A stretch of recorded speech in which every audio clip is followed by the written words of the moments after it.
Hello and welcome back to Reason News. Today we're focusing on Turkey, where political tensions have reached a boiling point. Thousands have flooded the streets in major cities, a direct response to the controversial arrest of Mayor Ekrem Imamoglu, the popular mayor of Istanbul and a key political rival to President Recep Tayyip Erdogan. Imamoglu's arrest on charges widely seen as politically motivated has ignited a firestorm of dissent.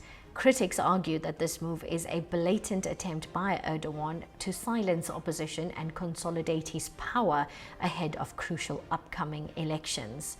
The arrest has been framed by many as an attack on democratic principles. In the shadow of Istanbul's 4th century aqueduct, police pepper sprayed young protesters. Many of the young here have only ever known the rule of one man. President Erdogan has been in power for 22 years, and they fear his grip on their country has just got tighter. We have right to vote. We have right to choose whoever we want to rule us, but he is taking that right from us today. We want democracy. We want the people to choose the elected, and we want the free will to choose who we want without them being imprisoned. Outside the office of the jailed mayor, Ekrem Imamoglu, their calls for justice were met again by the force of the state. But away from the clashes, tens of thousands peacefully chanted late into the night, while Imamoglu spent his first night in prison, awaiting trial for terror and corruption charges.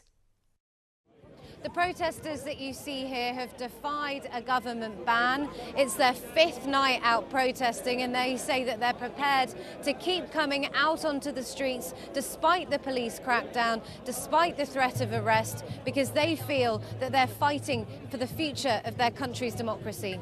The timing of this arrest is particularly significant. Imamoglu has emerged as a formidable challenger to Erdogan, and his popularity, especially in Istanbul, poses a real threat to the ruling party's dominance. This arrest is seen by many as a calculated move to remove a strong contender from the political arena. International observers are expressing deep concern over the erosion of democratic norms in Turkey.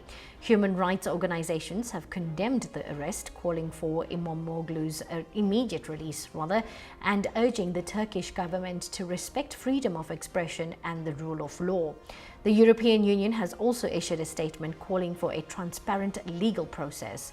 Turkey's political landscape has a complex history marked by periods of instability and military intervention. This current crisis evokes memories of past struggles for democracy and raises fears of a return to authoritarianism. The protests are a clear indication that many Turkish citizens are deeply concerned about the direction their country is heading. The protesters are not just demanding Imamoglu's release, they're also expressing a broader frustration with what they perceive as the erosion of their rights and freedoms. They're calling for a return to democratic principles and a fair and transparent electoral process. The situation remains volatile, with reports of clashes between protesters and police. The government's response to the demonstrations will be crucial in determining whether this crisis escalates or de-escalates. The world is watching closely, hoping for a peaceful resolution and a commitment to democratic values. This is a pivotal moment for Turkey. The coming days and weeks will be critical in determining the country's political future. The protests are a powerful reminder that the fight for democracy is an ongoing struggle. We'll continue to follow the story closely and bring you the latest developments. If you haven't already, please like and subscribe for more news updates. Until next time, stay informed, stay curious, and stay updated.